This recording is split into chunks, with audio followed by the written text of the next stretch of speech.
නමෝ තස්ස භගවතෝ අරහතෝ සම්මා සම්බුද්දස්ස නමෝ තස්ස භගවතෝ අරහතෝ සම්මා සම්බුද්දස්ස නමෝ තස්ස භගවතෝ අරහතෝ සම්මා සම්බුද්දස්ස.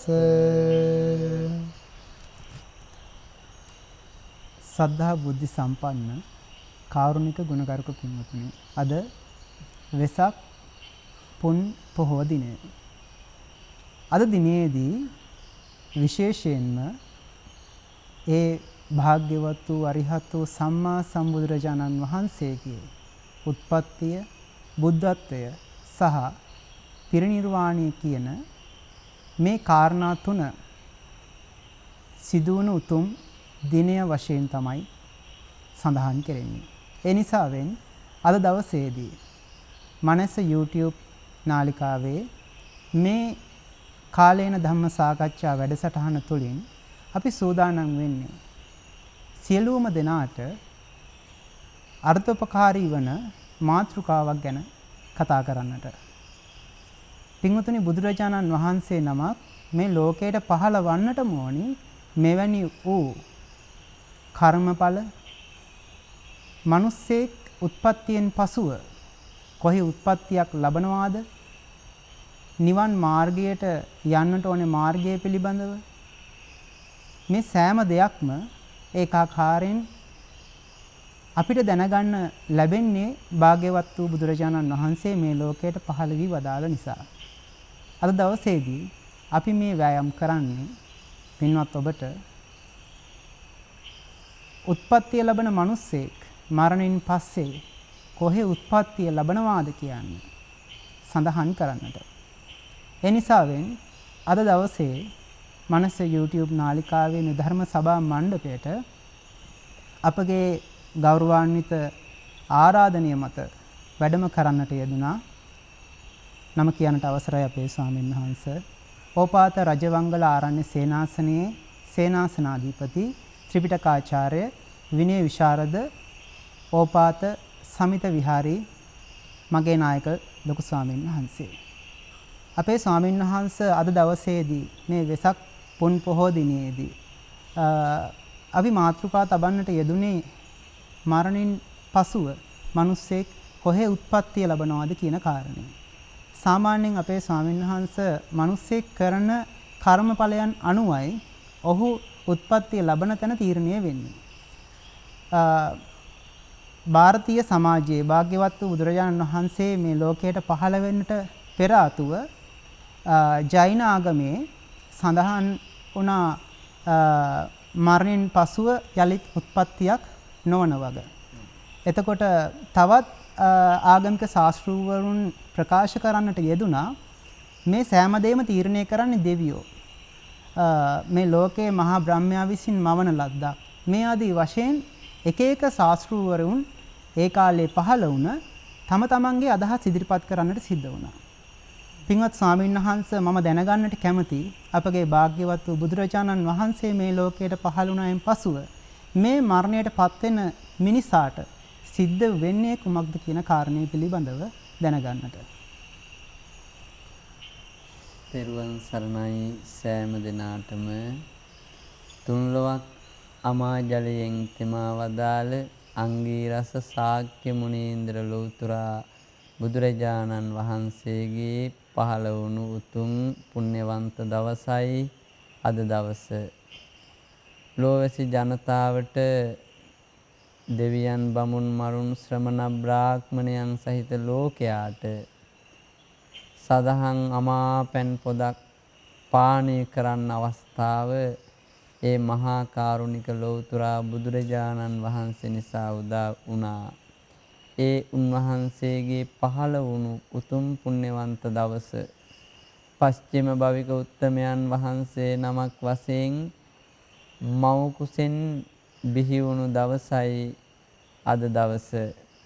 ඒ වගේ මුතුන් ලෝතුරා බුද්ධත්වය ලැබපු දවසයි අද දවස.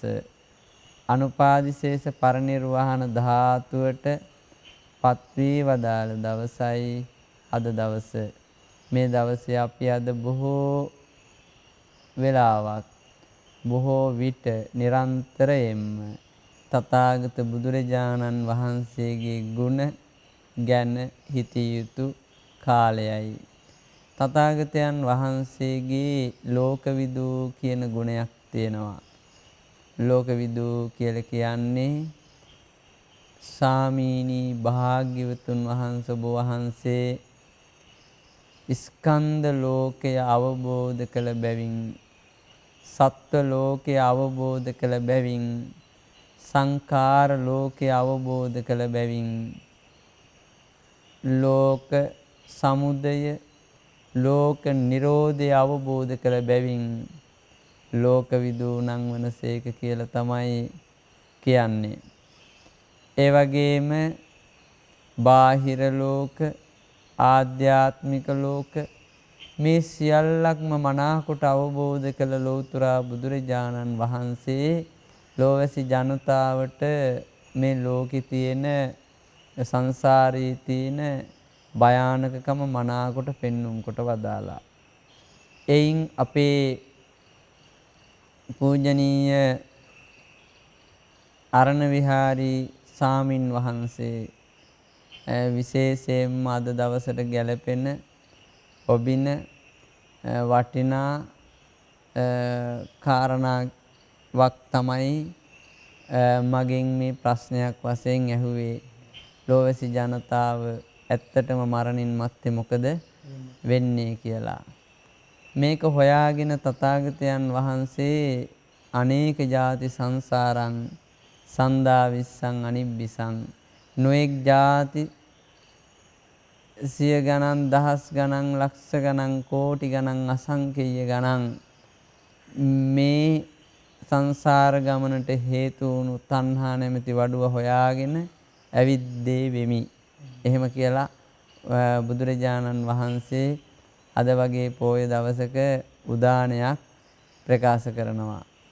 ඒ බුද්ධත්වයේ ලැබපු වෙලාවේ ගහකාරක දිට්ඨෝසි පුනගේහන්න කාහසි මම දැක්කා නැවත භව හදන්නේ නැති ඒ කියන්නේ භව හදන වඩුව දැක්කා. ගෙවල් හදන වඩුව දැක්කා. පුනගේහන්න කාහසි නැවත ගෙයක් මම හදන්නේ නැහැ. සබ්බාතේ පාසුකා බග්ගා ගහකෝටං විසංකිතං සියලුම පරාල ඔක්කොම ගෙවල් හදන අවශ්‍ය කරන යටලී පරාල ඔක්කොම මම සුණු විසුණු කරලා දැම්ම. ඒ කියන්නේ භවයක් හදන්න අවශ්‍ය කරන තියෙනම කාරණා ගොඩක් අපේ හිත තුළ ගොඩනගෙන ඒ ඔක්කොම නැති කරලා දැම්මා. ඒ වගේම සංස්කාරයන්ගෙන් තොර වූ සිත ඒකාන්තයෙන්ම තණ්හානං කය මජ්ජගා මේ ගෙවල් නැමැති වඩුවා ගෙවල් හදන වඩුවා සම්පූර්ණයෙන්ම ක්ෂය බවට නැතිවීමටම විනාශයටම පත් කරලා දැම්මාය කියලා ඡය වෙනවාය කියන එක තථාගතයන් වහන්සේ වදාළේ අද වගේ පොය දවසක. ඉතින් මේ දවසේ එහෙම ප්‍රශ්නයක් අහපු එක ඊටාම වැදගත්.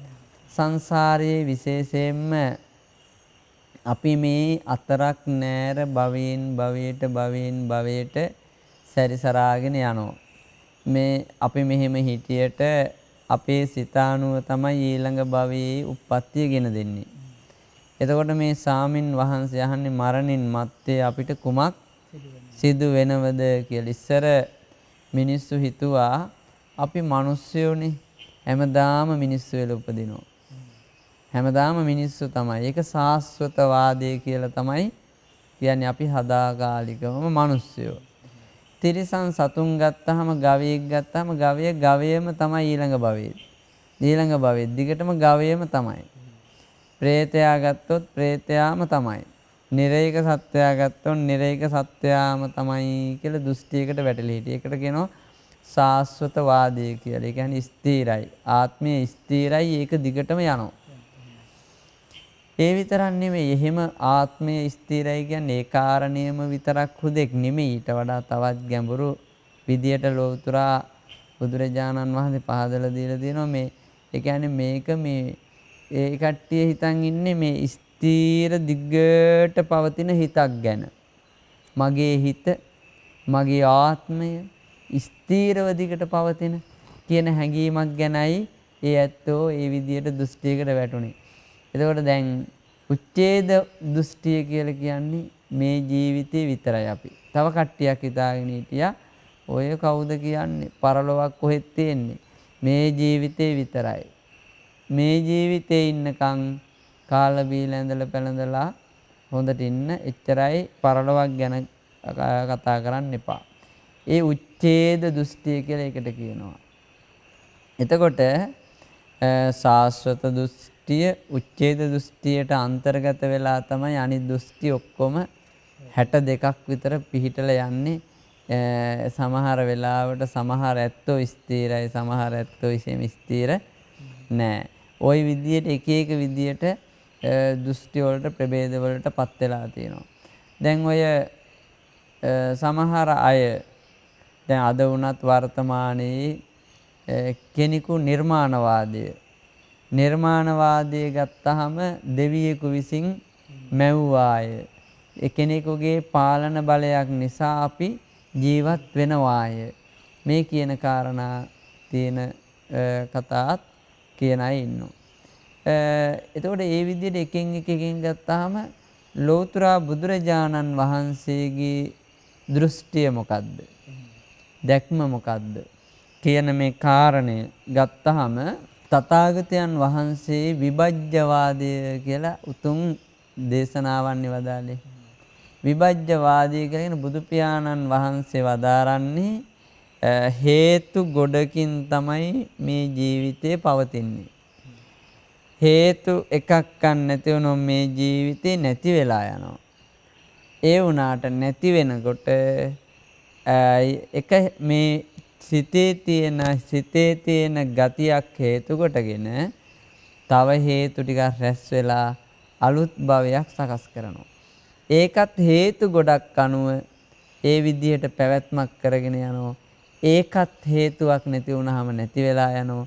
ඒ ගතියේ වැඩියෙන් පුරුදු කරපු දෙයට අනුව ඒ කියන්නේ හිතේ ගති පැවතුම අනුව ඊළඟ තවත් භවයක් සකස් කරනවා. මේ විදිහට භවෙන් භවයට සැරිසරාගෙන යන්නේ කියන එක ලෞතර බුදුරජාණන් වහන්සේ වදාළා. ඉතින් මේ වගේ දවසක අපි වැඩියෙන් කතා කරන්න ඕනේ සද්ධාව සංසාර බය ගැන.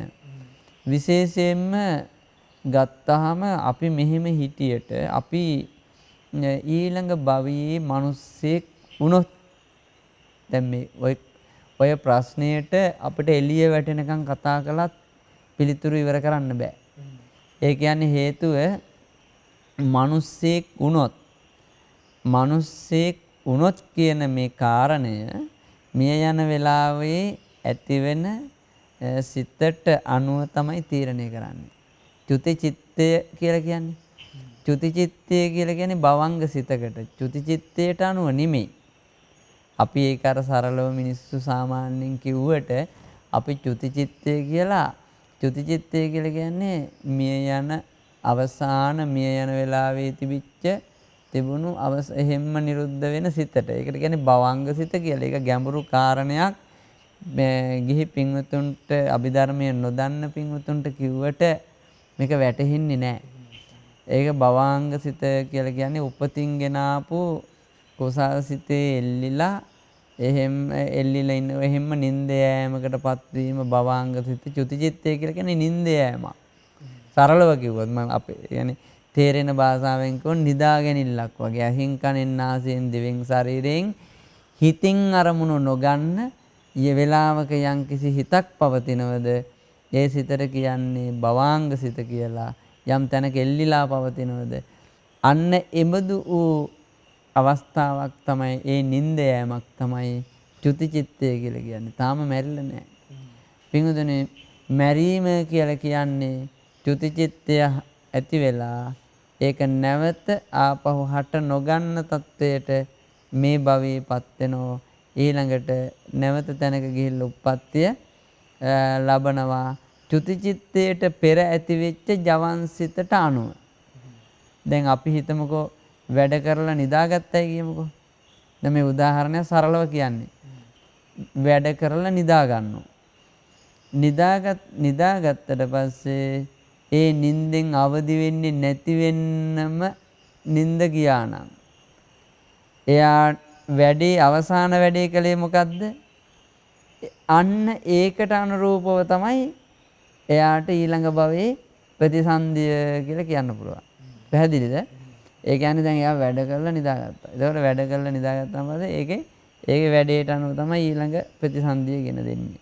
ඒ වාගේ වැඩක් තමයි මෙතනක් තියෙන්නේ. මිය යන වෙලාවට වැඩ කර ඉන්න බැරි වුණාට කරපු දෙයක් හිතේ අරමුණු කර හිතා ඉන්නකොට තමයි නිින්ද යන්නේ. දැන් විශේෂයෙන්ම ඔය දුටුගැමුණු මහරජුරවන්ට එතුමා පින්පොත ලියලා තිබුණා. සාමී ඒතර පින්පොත ලියනො මෙහෙමයි. රුවන්වැලි චෛත්‍ය මේ දිනයේදී මේ විදියට චෛත්‍ය පූජාව සිද්ධ කළා. ගොඩනගන්න ආරම්භ කළේ මේ දිනේදී මේ විදියට මේ පින්කම සිද්ධ කළා. ඒ වගේම වෙනත් ලෝවා මහා ප්‍රාසාදය මේ විදියට එකින් එක දැන් අපි ගත්තාම අටම ස්ථානවල බොහෝ තැන් විදියට දැන් ඒ විදියට එකින් එක ජයශ්‍රී මහා බෝධිය දැන් ওই දේවානම්පියතිස්ස රජුරු ආදී දේවල් කරපු දේවල් පවා මෙතුමා සංවර්ධනය කළානේ. එතකොට දැන් මේ ඔක්කොම මේ ලියනවා. එතකොට දැන් මේ ලියලා ඔක්කොම එකින් එක ලියලා පින් කරපුවා දැන් තියෙනවා කියමුකෝ. මේ උදාහරණයක් කියන්නේ දැන් මෙතුමාට මිය යන වෙලාවට ඔහොම කවුරු හරි කෙනෙක් ආසන්න කාලේ කියවනෝ මේ පොත ඇමතිවරයෙක් කියනවා. සාමීනී මහරජුරුවන් වහන්සේ ඔබ වහන්සේ මේ විදියට අසවල් දින මේ විදියට රුවන්වැලි චෛත්‍ය හදලා පූජා කරලා තියෙනවා. මෙහෙම මතක් කර දෙනවා. දැන් ඔය ඔක්කොම දැන් චිත්‍ර පේනවා. මතක් කරනකොට චිත්‍රේ පේනවා. එතකොට දැන් මේ හිතින් වෙනවා ඒ කාරණා. එතකොට දැන් ඔහොම ඉන්නකොට මෙයාට එකපාරට නිින්ද යෑම කියන මේ කාරණේටපත් වෙනවා. එහෙම නැත්නම් චුති චිත්තයටපත් වෙනවා. මේ රජුරවන්ට චූලාංගනි යුද්ධයෙන් පෙරදිලා එදා වනාන්තරයේදී ස්වාමින් වහන්සේ නමකට දන් හැන්දක් පූජා කරන අවස්ථාව මතක් වෙනවා. රුවන්වැලි සෑය හදපු එක නෙමෙයි ඒ වෙලාවට ආවේ. හැබැයි මේ මොහොතේම තමයි තාම මේ එකම වෙලාවේ මේ යන්නේ. එතකොට දැන් අරක මතක් කළ ඒ සිතුවිල්ල අනිත්‍යයි. රුවන්වැලි චෛත්‍ය හදපු සිතුවිල්ල ඒක අනිත්‍යයි. ඒක නැති වෙලා මේ ඒ දේ මතක් කරනකොට අර සිත තමයි ආවේ. ඒකට අනුරූපව තමයි එතුමා දිව්‍ය ලෝකේ දැන් දිව්‍ය රාජ්‍යයක් වෙලා ඉන්නේ. එතකොට දැන් රුවන්වැලි චෛත්‍ය හදපු එකේ විපාක මෙතුමාට වර්තමාන දිව්‍ය භවයටත් මතු භවයන්ටත් ලැබෙනවා. හැබැයි එයාගේ මුළු ජීවිත පැවැත්මම තියෙන්නේ අන්න අර ස්වාමින් වහන්සේ නමකට දන් හැන්දක් බෙදීමේ ශක්තිය විතරයි මුළු දිව්‍ය කාලයේ ආයු කාලයම පිහිටලා තියෙන්නේ. ඒ වාගේ තමයි දැන් මේ මිනිස්සෙක් වෙන්නත් මිනිස්සෙක් වෙලා උප්පත්තිය ලැබුණු කෙනෙකු මිනිස්සෙක් වෙලා උප්පත්තිය ලබන්නත් හේතු කාරණා ගොඩක් තියෙනවා. ඔන්න කුසලයක් අර විදියටම මිය යන වෙලාවට අරමුණු වෙනවා. ඒ අරමුණු වෙලා ඊට පස්සේ භවංගයට වැටිලා ඒ කියන්නේ චුති චිත්තයට අහු වුණා. එහෙම ඊට පස්සේ මේ මරණයටපත් වෙනවා. එයා ගිහිල්ලා උප්පත්තිය ලබනවා. මිය යන වෙලාවට අපිට මොන වගේ පිං සිතක් මතක් වෙයිද දන්නේ නැහැ. පිං කරනකොට වුණත් ඒ හැම පිංකමක්ම අංග සම්පූර්ණ කරන්න ඕනේ එකයි.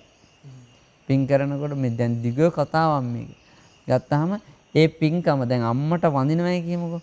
මේ අම්මට වඳින එක හරියට ඒක වඳින්න ඉස්සර වෙලා වැඳීමේ වටිනකම දන්නවා. අම්මට වැඳීම පිනක්. අම්මට වැඳීම ආනිසංස ලබා දෙන එකක්. ඒ කියන්නේ ඒක ඥානය, කම්මස්සකතා ඥානය.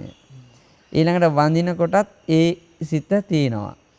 වැඳලා ඉවරුණාට පස්සෙත් ඒ සිත උපදිනවා කීප වතාවක් උපදිනවා. పూర్ව මුංචන අපර තුනම හොඳයි. මිය යන වෙලාවට මෙයාට මතක් වුණේ මෙච්චර දන් දීපු ඒකේව නෙවෙයි අර අම්මට වැඳපු එක. මෙයා ගිහිල්ලා මහේසාක්‍ය දිව්‍ය පුත්‍රයෙක් වෙලා උපදිනවා. ඒ මොකද අර කුසලයේ මුලත් හොඳයි මැදත් හොඳයි අවගත් හොඳයි.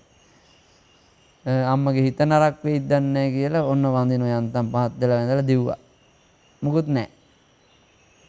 කුසලයේ වටිනකම දන්නේ නැහැ මෙයා. අම්මට වැඳීමේ වටිනකම දන්නේ නැහැ. අර කරන්න ඕන අනිත් අය වඳින හින්දා මෙයා වැඳා පිනේ වටිනකම ලොකුවට දන්නේ නැහැ. මෙයාට මිය යන වෙලාවට ඕක මතක් වුණා. මතක් වුණාට පස්සේ මෙයා ගිහිල්ලා උප්පත්තිය ලබනවා මිනිස්සෙක් වෙලා. මෙයා උපතින්ම මන්ද බුද්ධිකයි. උපතින්ම විකලාංගයි. ඒතකොට අඩුවක් ඇතුව තමයි දෙන්නේ. පිනේ බලයෙන් මිනිස්සෙක් වුණා. කුසලයේ හරියට ඒ පින හරියට නොකරපු හින්දා මන්ද බුද්ධික වෙලා උප්පත්තිය ලැබුවා. මේ විදිහට ගත්තාම පින්වතුනි කෙනෙකු දිව්‍ය ලෝකයට යවන්නත් කෙනෙකු මනුලෝ උපදින්නත් මේ පින එක එක විදිහට හේතු වෙනවා. මිනිස්සෙක් වෙලා අර හොඳ කුසලයකින් ත්‍රි හේතුක මිනිස්සෙක් වෙලා උප්පත්තිය ලබනවා. හැබැයි ඒ දැන් අර අපිට හිතමු අම්මට වැන්දයි කියලා ඕක විතරයි මතක් වුනේ කියලා. ජීවිතේ මෙයා කරපු කුසල් වැඩි නම් ඒ කුසලයේ අම්මට වැඳීමේ කුසලයේ වුණත් වැඩි වැඩියෙන් භාවිතා කරලා තිබුණා නම් එයා දෙවියෙක් වෙලා උපදිනවා. හැබැයි ඒක ටිකක් කලා විතරයි. ඊට වඩා සිහි කරන්නත් බැරි වුණා. ඕක මතක් වුණේ නැහැ. හැබැයි මිය යන වෙලාවට මතක් වුණා. මෙයා මිනිස්සෙක් වෙලා උපදිනවා. මෙයා මිනිස්සෙක් වෙලා උපදිනවා. ඒකට බුද්ධ දේශනාවේ කියන ඔය සංයුක්ත නිකායේ සූත්‍ර දේශනාවක් තියෙනවා. ඒ දේශනාවේ කියනවා මේ මට මතක පුඤ්ඤ සූත්‍ර දේශනාවද කොයිද? මේක තියෙනවා විශේෂයෙන්ම ආදිමත්තං කතං හෝති දේව සෝභග්ගං ගච්ඡති. ඒ කියන්නේ ඒ අදිමාත්‍රව කළා නම් දිව්‍ය ලෝකෙ උපදිනවා. මත්තසෝකරි මනුස්ස සෝභග්ගං ගච්ඡති. ඒ කියන්නේ මේ ඒක ටිකක් කළා නම් මේ ඒ කියන්නේ ටිකක් කළයි කියන්නේ කුසලයේ අඩුවෙන් කරලා නෙමෙයි. කුසලය කරලා තියෙනවා. ඒක හිතුවේවන්නේ වැඩි යවුමනාවට වඩා ගණන් ගත්තෙත් නෑ. මතක් වුණේ නෑ. එහෙනම් මෙයා මනුස්ස ලෝකේ උප්පත්තිය ලබනවා. ආන්න ඒකයි මේ විදිහට ධර්ම දැක්වෙන්නේ. ඒ වගේ දැන් අකුසලයක් කළාම නිරයම් පාප කම්මන්තා පව් කරන කෙනා නිරයට යනවා. පුඤ්ඤ කම්මාච සුග්ගතින් පින් කරන කෙනා සුගතිය යනවා. ඒතර දැන් මේකේදී ගත්තාම ඒ මරණින් මත්තේ හේතු ගොඩක් නිසා ආපහු උපතක් සකස් වෙනවා. ඒක නිසා මරණින් මත්තේ වෙන දේ භවයකට යනවම තමයි ඒ කරපු ජීවිතේ පැවැත්ම අනුව තමයි මේ විදිහට සිද්ධ වෙන්නේ. අපේ ස්වාමීන් වහන්සේ දැන් අපි දන්නවා දැන් මේ කෙනෙක් කුසල් කර්මයන් කරනවා නම් එයා සුගතියට යනවා. එතකොට තවත් කෙනෙක් අකුසල් කර්මයන් කරනවා නම් එයාව අනිවාර්යයෙන්ම යොමු වෙන්නේ අපේ ස්වාමීන් වහන්සේ දුගතියට. එතකොට බලනකොට මිනිස්සෙක් මරණයෙන් පසුව එක්ක සුගතියට නැත්නම් දුගතියට කියන මේ පක්ෂ දෙකට තමයි යොමු වෙන්නේ ස්වාමීන් වහන්සේ. එතකොට අද දවසේදී ස්වාමීන් වහන්සේ අපි වැඩි වශයෙන් මේ අවධානය යොමු කරන්න කල්පනා කරේ මේ අපාය පිළිබඳව දුගතිය පිළිබඳව ස්වාමීන් වහන්සේ. එතකොට අපේ ස්වාමීන් වහන්සේ මේ දුගතිය ගත්තාම කොටස් කීයකට විතර බෙදනවද අපේ ස්වාමීන් වහන්සේ? දුගතිය ගැන පොඩි විස්තර කිරීමක්. වැදගත් කාරණයක්. අපි දුගතිය කියලා කිව්වහම සතර අපාය කියලා ප්‍රධාන වශයෙන් අපායවල හතරකට පළමුවෙන්ම බෙදෙනවා. එතකොට දැන් අය කියලා කියන්නේ සැපයට කියන නම. අය කියන සැපයෙන් පහ වුණු තැන අය අපාය කියන වචනය පාලි භාෂාවේ උගන්වනවා. එතකොට ඒකේදී අපාය කියලා කිව්වහම අපායවල හතරක් තියෙනවා. නිරය, තිරිසන්, പ്രേත, අසුර කියලා ඒ විදිහට හඳුන්වනවා. විශේෂයෙන්ම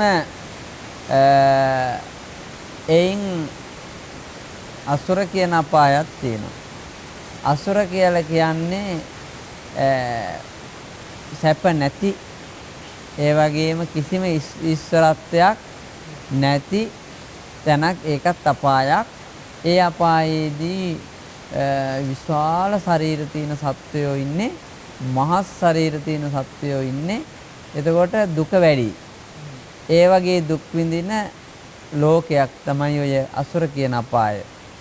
ඒ ඉන්දිකඩු තුඩක් බඳු මුඛයක් ඇති විශාල ශරීර ඇති සත්ව කොටසක් ඉන්න අපායක් තමයි අසුර කියලා කියන්නේ. ඔය දිව්‍ය අසුර නෙමෙයි. වර්ධවා ගන්න එපා. දිව්‍ය අසුරයෝ වෙනයි. එතන අසුර කියලා කියන්නේ දෙවියන් බඳු සැප නැති කියන අර්ථයෙන් තමයි දිව්‍ය අසුර කියලා කියන්නේ. නසුර අසුර. සුර කියන්නේ දෙවියන්ට, දෙවියන් නොවන්නෝ අසුරයෝය. අන්න ඒකයි කියන්නේ පාළිය. මෙතෙන්දී විශේෂයෙන්ම අසුර කියලා කියන්නේ පව් කරපු ඇත්තෝ එක්තරා ලෝකයක දුක් විඳිනවද විශාල ශරීර ඇතුව අන්න එබඳු ලෝකය තමයි අසුර කියලා කියන්නේ. ඊළඟට තමයි പ്രേත. പ്രേත කියලා කියන්නේ එහි අමනුස්ස කොට්ටාස් ඉන්නව ගොඩක්. නිජ්ජාම තන්නිකා, කාලකංජිකා, කුප්පි පිපාසිකා, වන්තාසික, කුප්පිපාසික ওই විදියට ගොඩක් ඉන්නවා പ്രേතයෝ. මරණින් මත්තේ ආසාවෙන් මිය යන වෙලාවේ ආසාවෙන් මිය ගිහිල්ලා මිය ගියපු ඇත්තෝ ලෝභයෙන් මිය ගියපු ඇත්තෝ പ്രേත ලෝකේ උප්පත්තිය ලබනවා. ඒ പ്രേතයන්ගේ එක ස්වරූපයක් නෑ. දැන් මිනිස්සෙක් ගත්තොත් අපි දන්නවා අම්මට ඕන අම්මා තාත්තා විදියට අම්මට ඇස් දෙක තියෙනවා, නහය තියෙනවා, කට තියෙනවා. ඒක තැන පිහිටන්න ඕන තැනක් තියෙනවා. තාත්තට එහෙම තියෙනවා. ඒ වගේ තමයි දරුවා හැදෙන්නේ. ඒ කියන්නේ ඊට පස්සේ දරුවකින් කියන්න පුළුවන් මේ තාත්තගේ දරුවෙක් තමයි, අම්මගේ දරුවෙක් තමයි කියලා කියන්නත් පුළුවන්කම තියෙන සමහර බොහෝ විට. මනුස්සයෙක් තමයි මෙයා කියලා හැඩහොරුවෙන් කියන්න පුළුවන්. හැබැයි പ്രേත සත්වයන්ට එහෙම නෑ. ඒ සතුන්ගේ කර්මය මහ පුදුමයි. එතකොට ඒ සතුන්ගේ කර්මය මහ පුදුමයි කියලා කියන්නේ ඒ සතුන් උප්පත්තිය ලබන්නේ කර්මයට අනුරූපව ශරීර ලැබෙන්නේ. සමහර අයගේ ඇස් තියෙන්නේ ඔළුවේ. තව සමහර අය මස් වැදැල්ලක් විතරයි. මස් වැදැල්ලේ තමයි ඇස් ටිකක් තියෙන්නේ, කටක් තියෙන්නේ, ඔක්කොම තියෙන්නේ, දුක විඳින්නේ ඔක්කොම ශාරීරික මස් වැදැල්ල තමයි පාවෙන්නේ. තව සමහර වෙලාවට ඇට සැකිල්ලක් විතරයි. තව සමහර වෙලාවට මේ ওই විදියට එක එක විදියට විකෘති රූප නොඑක් රූප ඒ කියන්නේ දැන් ඔන්න සර්පෙක් අපි දැන් පිඹුරෙක් අජගර කියලා සර්පෙක් කියලා හිටියේ සර්පෙක් ප්‍රේතෙක් එතකොට සර්පෙක්ගේ ස්වරූපේ සර්පෙක් තමයි පාවෙවි යන්නේ ඒ සර්පයාගේ දිවෙන් පණුව කඩා හැලෙනවා ඒ තැන ඇතුලෙන් ඒව කකා ඒ සතුන් වැටෙනවා ඉතින් ඒ විදියට ඒ වගේම වලිගයෙන් හට ගන්නා ගින්න පුච්චගෙන ඔළුව දක්වා යනවා. ඔළුවෙන් හට ගන්නා ගින්න වලිගය දක්වා යනවා. ගින්න මාරු වෙනවා. ඒ විදියට දුක් විඳින සත්වයෝ ඉන්නවා. මේ ගත්තාම එක එක විදියට සත්වයෝ ඉන්නවා. දැන් പ്രേතෙක් දකින්නවයි කිව්වහම අපි හිතන් ඉන්නේ പ്രേතයෝ කියලා කියන්නේ දැන් එක විදියකින් ඉන්නේ දැන් මවාගෙන ඉන්නේ දැන් ඔන්න කළු පාට මෙහෙමයි මිනිස්සෙක් වගේ නිකන් අවතාරය වගේ කළු පාට ඔහොම යනවායි කියන්නේ. ඒව නෑ මස් වැදැල්ලත් ඔහොම හැරිසරනවා. ඇට සැකිල්ල වගේ හැරිසරනවා. ඔළුවේ තියෙන S2. සමහර වෙලාවට පපුවේ තියෙන S2. ඒ වගේ ඔළුව තියෙන වෙනම. ඒකෝ බෙල්ල නෑ මේ ප්‍රේතයාගේ. කවන්ද රූපයක්. අර මුගලන් මහරහතන් වහන්සේ දැක්කේ මේ ගිජ්ජකූට පර්වතයෙන් බයිනකොට මම ස්වාමීනි මේ කවන්ද රූපයක් දැක්කා. කවන්ද රූපය කියලා කියන්නේ ඔළුව කොටස නෑ. ඒ වාගේ. ඉතින් ඒක නිසා මේ പ്രേත ලෝකය කියලා එහෙම ලෝකයක් තියෙනවා. ඒකට කියනවා නිජ්ජාම තණ්හිකා කියලා. പ്രേත ලෝකෙත් දුක වැඩි වෙන තරමට එක එක ලෝක බෙදෙනවා. නිජ්ජාම තණ්හිකා කියලා කියන්නේ ඔය ඇතුළ දැවෙන බෙනයකට ගිනි ගහක බෙනයක් තියෙනවා. මේකට ගිනි දැල් වුණාම අර ගිනි දැල් බුරා යන්නේ. ඒ වාගේ තමයි මේ ශරීරයේ පිච්චි උඩට එනවා. ඉතින් ඒ වගේ පුදුමාකාර දුකක් විඳින പ്രേත කොට්ටාසයක් තියෙනවා. කාල කංජිකා කියලා කියන්නේ මේ කැඳ චුට්ටක්වත් නැති ඒ කියන්නේ කැඳවත් නැති කියන යන්නේ. ඒ වගේ කංජිකා මත්තන් එතකොට ඒ කියන්නේ කංජි කියලා කියන්නේ කැඳ. එතකොට කැඳවත් නැති ලෝකයක් කියන ගතියක් කියන්නේ එහෙම ගතියකට ඒ තරම් සාපිපාසාවෙන් වෙලි එහෙම. ඊට පස්සේ කුප්පි පිපාසිකා ඒත් එහෙමයි. කුප්පි පිපාසිකා කියන්නේ සාගිනි වේදනාවෙන් පෙළෙන ඒ වෙනම සත්ව කොටසක්. අර ඒ සතුන්ට සමහරට ගැප් මල නොයෙක් දේවල් හම්බුනහම වන්තාසික වමනය වගේ දේවල් හම්බුනහම යම්කිසි ආහාරයක් තියෙනවනේ. ඒක වන්නේ නැති ප්‍රේතයෝ තමයි ඔය කාලකංජික ඒ වගේම කුප්පි පිපාසික කියලා ඒ විදිහට ප්‍රභේද වශයෙන් දක්වන්නේ. ඉතින් ඒවයි කර්ම විභේද වශයෙන් අපේ මහා කාරුණික ලෞතර බුදුරජාණන් වහන්සේ හොඳට පහදලා දීලා තිනවා. දැන් ඊළඟට තමයි තිරිසන් අපාය. තිරිසන් අපාය අපිට පේන්නේ ටිකයි. බුදුරජාණන් වහන්සේ වදාරන මේ ගොඩට වඩා දිය තමයි වැඩිම සත්වයෝ ඉන්නේ කියලා. එතකොට දැන් ගොඩ ගත්තාම ගොඩ වුණත් මේ පොළවේ මේ පුංචි ප්‍රමාණයක් වෙන් කරගෙන අපි බැලුවොත් අන්වීක්ෂණයකින් විශේෂයෙන්ම පුංචි සතුන් කොච්චර ඉන්නවදනේ. එතකොට දැන් මෙන්න මේ රොඩු ගොඩක් ඇවිදිනවා. එතකොට සංසේදජ උප්පත්තියක්. එතකොට දැන් රොඩු ගොඩ ඇවිදිනවා. කොලේ මෙන්න කොලයක් ගහේ පසුව මේක සත්වයක් බවට පත් වෙලා. ඒ වගේ තත්ත්වයක් තියෙනවා. ඉතින් ගැඩවිලා දෙකට කැපුණ දෙපැත්තට යන අවස්ථාවක් තියෙනවා. සමහර සතුන් එහෙම දෙපැත්තට යනවා. ඒතකොට අර හතා නෙමෙයි දැන් යන්නේ මේ කෑල්ලට උප්පත්තියක් එතෙන්ට ලැබිලා. ඒ කියන්නේ ඒ කොටසට වෙනම උප්පත්තියක් ලැබිලා. දැන් පින්වතුන්ට හිතෙන්න පුළුවන් එකම සත්වයා දෙපැත්තට ගියේ කොහොමද කියලා. ඒ කියන්නේ මෙතන කැපෙනකොටම අතන අර කෑල්ලට එහෙම්මම උප්පත්තියක් ලැබිලා. මොකද හේතුව මේ ලෝකේ තප්පරයට මැරෙන ප්‍රමාණය අසංකේය කිව්වොත් මදි. අසංකේය ලක්ෂ කෝටි ප්‍රකෝටි සත්වයෝ මැරෙනවා. මේ මොහොතේ තප්පරයට මැරෙනවා. එතකොට අර ඒකට තප්පරයට උප්පත්ති වෙනවා අසංකේය කෝටි ප්‍රකෝටි ගාණක්. කියන්නේ මේ මිනිස්සු විතරයිනේ අපි ගණන් හදලා කියනවා කෝටි 900යි. මිනිස්සුයෝ ඉන්නේ 800 ගාණයි 900 ගාණයි. ඔන්නෝම කියලානේ කියන්නේ. එතකොට මිනිස්සුයෝ නෙමෙයි තිරිසන් ලෝකේ සතුන්, പ്രേත සතුන්, අසුර සතුන් මේ විදිහට ගත්තාම මැරෙන ප්‍රමාණය කියන්න බෑ. ඉතින් අර අතනින් වෙන් වෙනකොට මතන කර්ම ශක්තියෙන් සත්‍යයක් හට ගන්නවා. ඒ නිසා දෙපැත්තට යනවා. ඉතින් හැබැයි දෙපැත්තට ගිහලා පොඩි දුරක් ගිහලා මැරෙනවා. අර හතාගේ ආයුෂ එච්චරයි. තප්පර ගානයි ආයුෂ, විනාඩි ගානයි ආයුෂ. එහෙමත් තියෙනවා. එතකොට ඒ සත්‍යයේ ආයුෂ එච්චරයි. ඉතින් තව තැනක ගිහිල්ලා උප්පත්තිය ලැබෙනවා. එහෙම භවයෙන් භවයට නිරන්තරයෙන් යනවා. බුදු වැසින් මේව දකිනවා. අතරක් නෑර මේ සත්‍යය මාරු වෙන හැටි. මේ සත්‍යය මාරු වෙන හැටි. ඒ දකින්නේ කොහොමද? ගෙවල් දෙකක් අතර ඉන්න මිනිස්සෙක් මේ ගෙවල් දෙකේ දෙපැත්ත හරියටම මූණට මූණ දොරටු තියෙන්නේ. දැන් මෙයා හිටගෙන ඉන්නවා. ඉන්නකොට දකින්න ලැබෙනවා ඒ පැත්තට යන මිනිස්සුත් දකිනවා, මේ පැත්තට යන මිනිස්සුත් දකිනවා.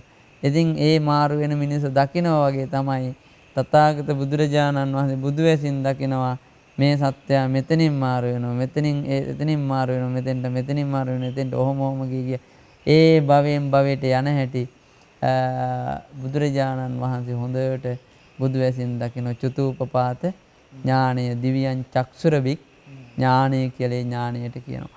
ඉතින් මේ විදියට ගත්තාම මේ තිරිසන් අපාය ගත්තොත් තිරිසන් ලෝකයේ සත්වයෝ මෙන්න මුහුදේ ඉන්න විශාල සත්වයෝ ආනන්ද, නන්ද, අජ්ජාරෝහ ආදී මහා මත්ස්‍යයෝ ඉන්නවා.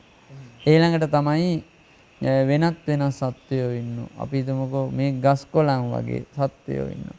ඊළඟට නම් වශයෙන් එක නම් දීලා තියෙනවා අපි. ඒව සම්මත විතරයි ඔක්කොම සත්වයෝ. ඒ වගේම ඒ සත්වයන්ගෙත් මෙන්න කරන්ට් එක වදිනවා. ඒ වගේම විදුලි ආලෝක නොයෙක් දේවල් විසිතුරු මේ එක විදියට එනවා. මේ හිතේම වෙනස්කම් අනුව තමයි ඒ සත්වයන් වෙලා උප්පත්තිය ලබන්නේ. දැන් අපේ හිතට අනුව එකපාරටම බූවල්ෙක් වෙලා උපදිනවයි කියලා අපිට කියන්න බෑ. අපිට මෝරෙක් වෙලා උපදිනවයි කියලා කියන්න බෑ. මිනිස්සයා අනිවාර්යයෙන්ම ඊළඟ භවයේ මෝරෙක් වෙන්නත් පුළුවන්, බූවල්ෙක් වෙන්නත් පුළුවන්, වෙනස් සත්වයක් වෙන්නත් පුළුවන්. හැබැයි තිරිසන් ලෝකයේ ඉන්න අපි හිතමු පූසා කියලා. පූසා ගිහිල්ලා උපදිනවා අන්න ඒ එමුදු සත්වයක් වෙලා. ඊළඟට ගරණිය ගිහිල්ලා උපදිනවා ආදෙක් වෙලා. මහා මොහොත ඉන්නවා ආනන්ද කියලා සත්වයක්. ආනන්ද කියලා කියන්නේ මේ සර්පෙක්. නෙමෙයි මේ මත්ස්‍යයෙක්. ඒ මත්ස්‍යයා කියලා කියන්නේ මෙහි අපේ ඇලව දොළවල් වල ඉන්න ආන්දා කියන එකම තමයි ওই ආනන්ද කියලා කියන්නේ. ඒ කියන්නේ අජ්ජාරෝහ තිමිංගල තිමිර පිංගල අජ්ජාරෝහ ආනන්ද කියලා මත්ස්‍යෝ පස් වර්ගයක් මහා මත්ස්‍යෝ කියලා ඔය හඳුන්වන්නේ. ඒව යොදුන් ගණන් දිගයි. යොදුන් ගණන් විශාලයි සත්‍යයන්. එතකොට ඒ ආනන්ද සත්‍යයාගේ ස්වභාවය කියනවා ගොඩට එනකොට සර්පයෙක් විදියටයි ඉන්නේ. සර්පය මොකද සර්පයන්ගේ අතර ඉන්නේ අර ඔළුව සර්පයෙක් වගේනේ. වලිගය හංග ගන්නවා. ඒ කියන්නේ වලිගය වැඩිය පෙන්වන්නේ නැහැ. දියේ ඉන්නකොට වලිගය තමයි පෙන්වන්නේ. දියේ සර්පයෙක් විදිහට හිටියොත් එනලා කනවනේ. ඒක නිසා ඒ වලිගය මාළුවෙක්ගේ වගේ. ඒ නිසා ඒ වගේ අර ආන්ද වගේ කියලාත් අපි කියන්නේ නිකන් ඒ තැනේ හැටියට හැසිරෙන පුජ්‍යලයට කියන්නේ ආන්ද වගේ කියලා. ඔය නම් ආන්දෙත් තමයි ගල් ආන්දෙත් තමයි කියලා කියන්නේ.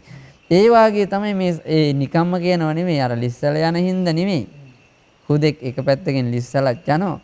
ඒ වුණාට අර මේ වේශය වෙනස් කරනවා. සර්පයෙක්ගේ වේශය, මාළුවෙක්ගේ වේශය. ඒ වගේ ගති පැවතුම් වලට.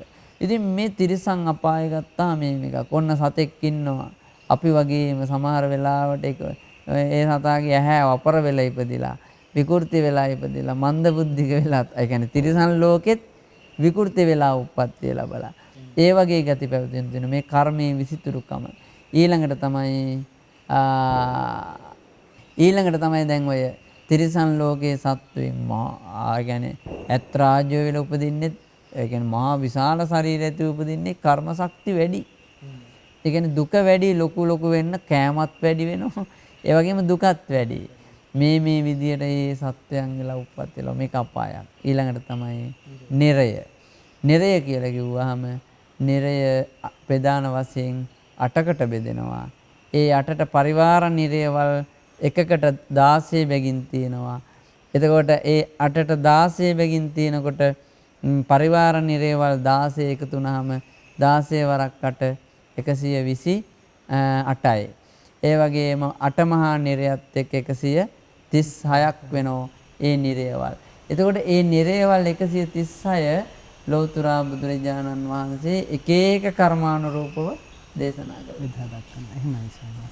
අපේ ස්වාමීන් වහන්සේ මේ විදිහට මේ නිරයන් බෙදා දැක්වීමේදී මම කැමතියි අපේ ස්වාමීන් වහන්සේට තවත් විග්‍රහ කරන්න පුළුවන් නම් අපේ ස්වාමීන් වහන්සේ මේ නිරයන් පිළිබඳව කෙටි විදිහට ඒ කියන්නේ 136ම නෙමෙයි අපේ ස්වාමීන් වහන්සේ ප්‍රධාන 8 විදිහවත් අපේ ස්වාමීන් වහන්සේ. ඇත්තටම පළමුවෙන්ම නිරය දක්වන්නේ අපි 8 මහා නිරය ගත්තාම සංජීව නිරය, කාලසූත්‍ර නිරය. මේ දැන් සංජීව නිරය ගාව මේ මිනිස්සෙක්ගේ නමන්නේ කියාවේ. සංජීව කියන එකේ තේරුම කියන්නේ නැවත ඉපදෙන. නැවත ඉපදෙන කියන අර්ථය තමයි සංජීව කියලා කියන්නේ. එහි මැරුණත් නැවත එතනම උපදිනවා. ඒ වගේ ගතියක් තියෙන නිරයක් තමයි ඒ සතාම වෙලමු ඒ තාම ඉතින් ඒ ශරීරයමයි. දැන් මැරුණාම අපි ගිහිල්ලා උපදිනවා. මිනිස්සෙක් වෙලා ඉපදුනාට එතනම නෙවෙයිනේ බොහෝ දුරට ඒ වගේම නෙවෙයිනේ. ඒක වෙනස් වෙනෝනේ. හැබැයි මේක සංජීව කියලා කියන්නේ මේ මැරෙනවා එතනම සත්‍යය. අර නිරේ පල්ලන්ට හඳුන ගන්නවත් බෑ. වෙනසක්. එයාටමයි ඒ වදේ දෙන්නේ. එතකොට සංජීව නිරය, කාලසූත්‍රය දෙවෙනි එක, සංඝාත නිරය 3, රෞරව නිරය 4, මහා රෞරව නිරය 5, ඒ වගේම තාප කියන එක 6, ප්‍රතාප කියන්නේ 7, අවීචි කියන්නේ 8. ওই විදිහට නිරයවල් 8 හඳුන්වනු ලබනවා. එතකොට සංජීව නිරය කියලා කිව්වහම මේ නිරයේ උප්පත්තිය ලබන්නේ බෝධින් වහන්සේලා කපලා දාපු අය. චෛත්‍ය කඩපු අය. ඒ වගේම ශ්‍රමණ බ්‍රාහ්මණ උතුමන් වහන්සේලාට අනතුරු කරපු ඇත්තෝ තමයි මේ නිරේ ගිහිල් උප්පත්තිය ලබන්නේ කියලා කියනවා. ඉතින් මරුණට නැවත හට ගන්නවා. පුදුමාකාර දුකක් එහි තියෙන්නේ. ඒකේදී තියෙන සාමාන්‍යයෙන් ගත්තාම මේ කඩු වලින් ඔය සොටි වලින් සොණ්ඩි වාල කියලා කියන්නේ ලොකු අර ගෙඩි වගේ මහ විශාල පහර දෙන මේවා තියෙන්නේ. ඒ වයින් පහර ගසන ඒ වගේම පුදුමාකාර දුකක් දෙන නිරයක් තමයි ඔය සංජීව නිරය කියන්නේ. එක පහරකටම මැරෙනවා. ආපහු එතනම උපදිනවා. ඒ විදියට බැගෑපත් හන දෙනවා. ඒ විදියට දුක් විඳිනවා. ඒ සංජීව මහා නිරය. එතකොට මේ සංජීව මහා නිරයට අපේ මනුස්ස ලෝකේ 90 ලක්ෂයක් අවුරුදු අපේ මනුස්ස ලෝකේ ගත්තොත් අවුරුද්දක් දෙකක් ඔහොම කියලා 90 ලක්ෂයක් තියෙනවනේ. 90 ලක්ෂයක් තරම් කාලය එහාට එක දවසයි. එතකොට එහාට එක දවසයි. එතකොට එබඳු ආයුෂ ප්‍රමාණය ගත්තහම එතකොට එබඳු ආයුෂ ප්‍රමාණය ගත්තහම කෝටි 1,62,000යි. 90 ලක්ෂයව දවස් වලින් කවදා හරි 365ක් ගියාම අවුරුද්දක් වෙනවද? එබඳු ඒවා කෝටි 1,65,000ක් තරම් කාලයක් තමයි ওই විදියට එහි ආයුෂ කියන්නේ. මේ 15ම නිරය. එතකොට කෝටි 1,65,000ක් 90 ලක්ෂයක දවසක් අපේ අවුරුදු 90 ලක්ෂයක් කියන්නේ එහාට එක දවසයි. එබඳු ඒව 365ක් එක අවුරුද්දයි. 90 ලක්ෂයව 365ක් එක අවුරුද්දයි.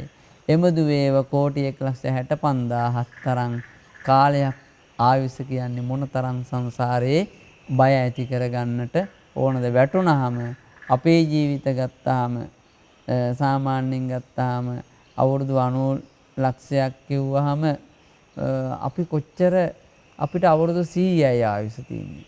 අවුරුදු 80යි ආයුෂ තියෙන්නේ. එතකොට අවුරුදු 90 ලක්ෂයක් කියන්නේ ඒ නිරේක සත්‍යයට අපි ආත්ම භාව කොච්චර ලබන්න ඕනද? මිනිස්සෙක් වෙලාම. දැන් මිනිස්සෙක් වෙලා මනුස්ස භව කෝටි ප්‍රකෝටි ගාණක්. එතකොට දැන් 90 ලක්ෂයක් වෙනකොට මේ දහස් ගාණක් ලක්ෂ ගාණක් ලබන්න ඕනනේ නේද? එතකොට මනුස්සාත්ම භාව ගත්තාම අසංකේය ගාණක් ඒ විදියට දුක් විඳින්න වෙනවා. ඒ කියන්නේ එහෙම කාල ගත්තාම අන්න අර නිරේ ආයුෂ ගත්තාම ඉතින් ඒ තරම් දීර්ඝ කාලයක් දුක් විඳින්න වෙනවා. එතකොට ඒ සංජීව මහා නිරය. ඊළඟට තමයි සංඝාත මහා නිරය. දැන් ওই සංජීව නිරය තමයි උප්පත්තිය ලබන්නේ ওই පුස්තකාල විනාශ කරන අය, පොත් එහෙම විනාශ කරන අය උප්පත්තිය ලබන්නේ මේ සංජීව කියන මහා නිරයේ. ඉතින් ඒ වගේ භයානකකම් තියෙනවා. ඊළඟට තමයි කාල සූත්‍ර නරකය. කාල සූත්‍ර නරකය කියලා කියන්නේ ඔය ඒකත් ඒ වගේම කර්මයක්. ඊට වඩා වැඩියෙන් කරපු ඇත්තෝ කියලා කියන්න පුළුවන්. අර කලින් සංජීව නිරයේ උපදින්න කරපු චෛත්‍ය බිඳීම් මංකොල්ල කෑම, ඒ කියන්නේ මේ විහාර දීපල මංකොල්ල කෑම, පුස්තකාල විනාශ කිරීම වගේ දේවල් වැඩියෙන් කරපු අය.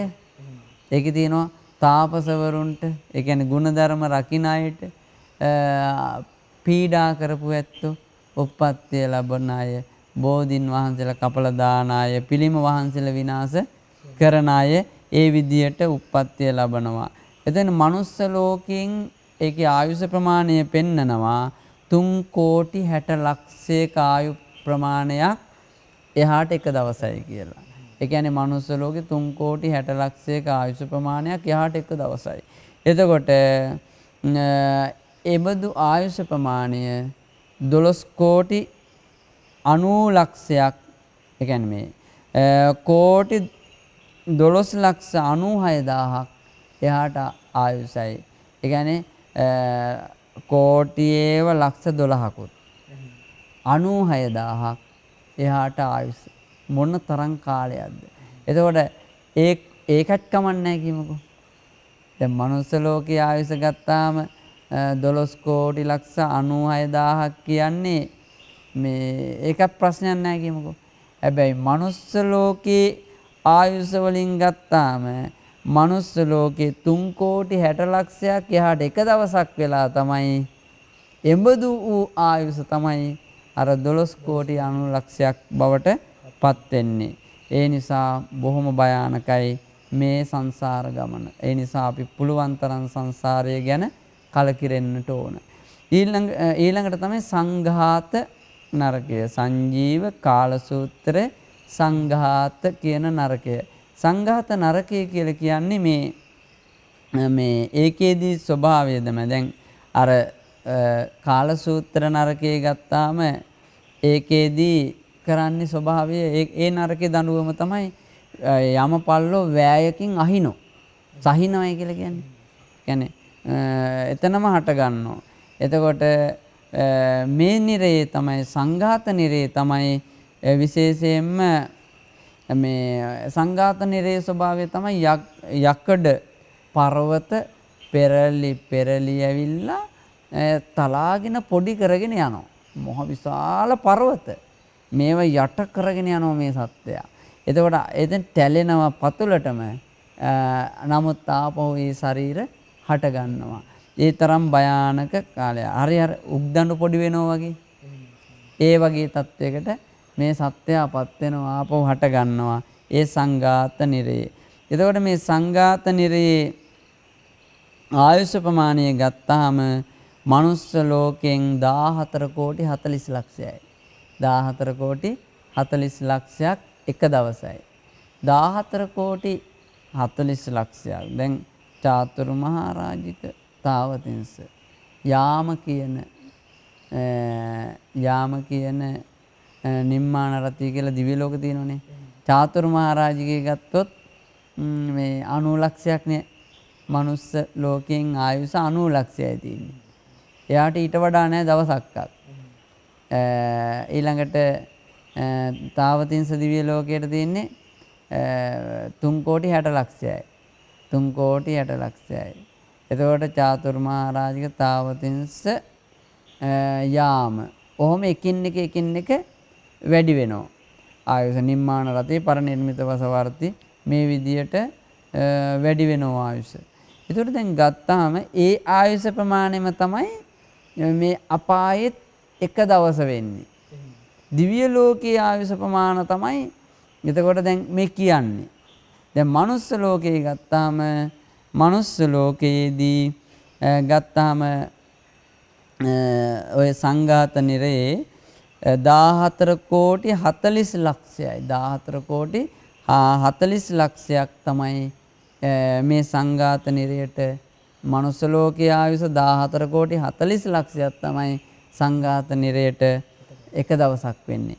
එතකොට දැන් ගත්තාම තුන්වෙනි ලෝකය මොකද්ද? චාතුරු මහරජික තාවතින්ස යාම කියන දිව්‍ය ලෝකයේ ආයුෂ ප්‍රමාණය තමයි මේ එක දවසක් වෙන්නේ. එක දවසක් වෙන්නේ මේ ලෝකයට. ඒ කියන්නේ මේ සංඝාත ලෝකයට එක දවසයි. එතකොට යාම කියන දිව්‍ය ලෝකයේ ආයුෂත් එහා මේ නිරේ එක දවසක් වෙනකොට යාම දිව්‍ය ලෝකයේ එක දවස. ඒ කියන්නේ ආයු ඉවරයි. ඒ කියන්නේ සම්පූර්ණ ආයු කාලය ඉවරයි. අන්න ඒ තරම් දීර්ඝ කාලයක්. යාම කියන දිව්‍ය ලෝකයේ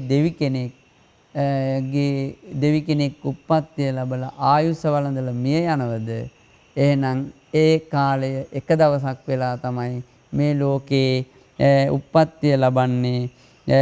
එක් ප්‍රකෝටි 3,68,000යි.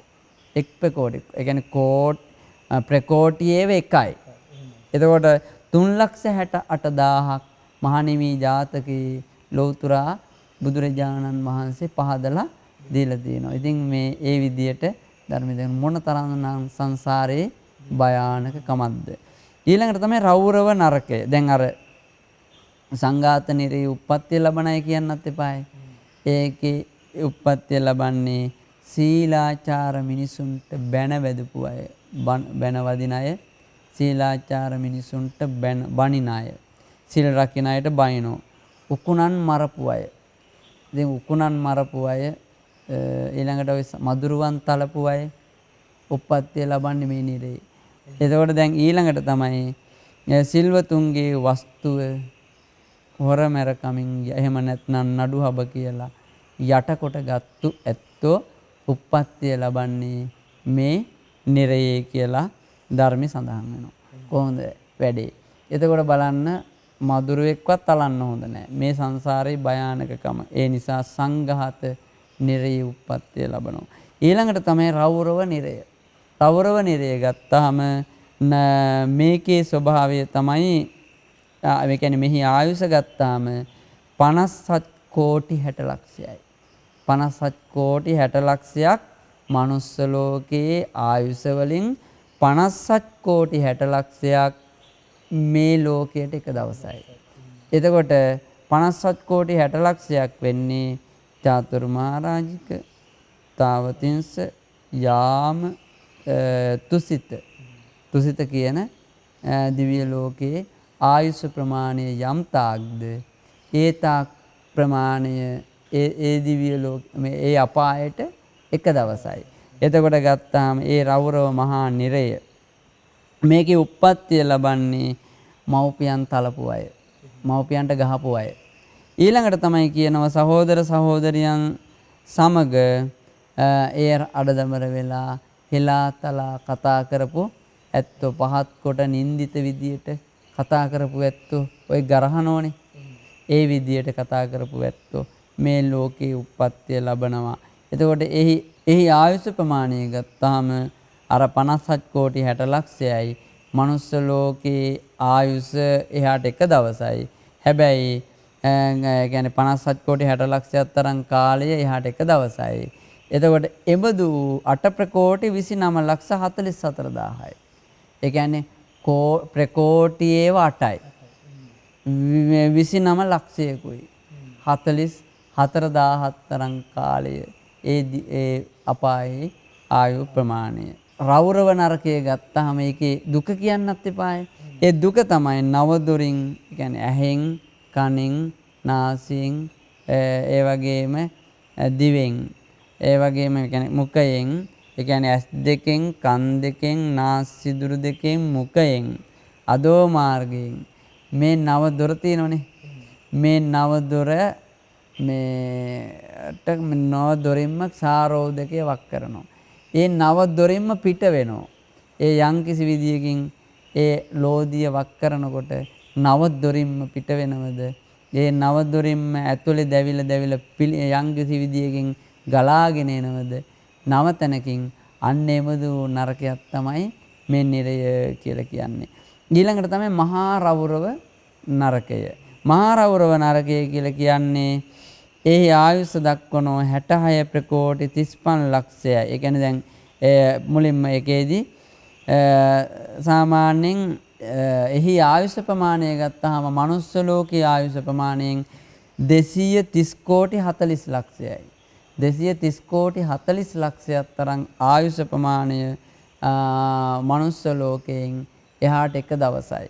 එතකොට එබඳු ආයුෂ ප්‍රමාණය 66 ප්‍රකෝටි 35 ලක්ෂ කෝටි 52ක් තරම් ආයුෂ ප්‍රමාණය කියනවා. 66 ප්‍රකෝටි ප්‍රකෝටියව 66කුත් 35 ලක්ෂයකුත් ඊළඟට කෝටි 52කුත් කියන මෙන්න මේ කාරණය බුදුරජාණන් වහන්සේ වදාරනවා. එතකොට මේකේදී මෙහි උප්පත්තිය ලබන්නේ භික්ෂූන් වහන්සේලා, භික්ෂුණීන් වහන්සේලා, උපාසක පිරිස, උපාසිකා පිරිසගේ හිත් බිඳවපු අය, හිත් කඩන අය, ඒ වගේම හිතට පීඩා දෙන අය මේ අපායේ ගිහිල්ලා උප්පත්තිය ලබනවා කියලා. ඒ මහා රෞරව නරකේ. ඊළඟට තමයි තාප නරකය. තාප නරකය ගත්තාම එතකොට දැන් මෙහි ආයුෂ ප්‍රමාණය ගත්තාම දිව්‍ය ලෝකේ ගත්තාම චාතුරු මහරජික, තාවතිංස, යාම, තුසිත, නිම්මාන රති. නිම්මාන රති දිව්‍ය ලෝකේ ආයුෂ ප්‍රමාණය අනුව තමයි ඊළඟට එහි ඒ විදියට දක්වනු ලබන්නේ. ඊළඟට තමයි එහිට ඒ ආයුෂ ප්‍රමාණය එහාට එක දවසයි.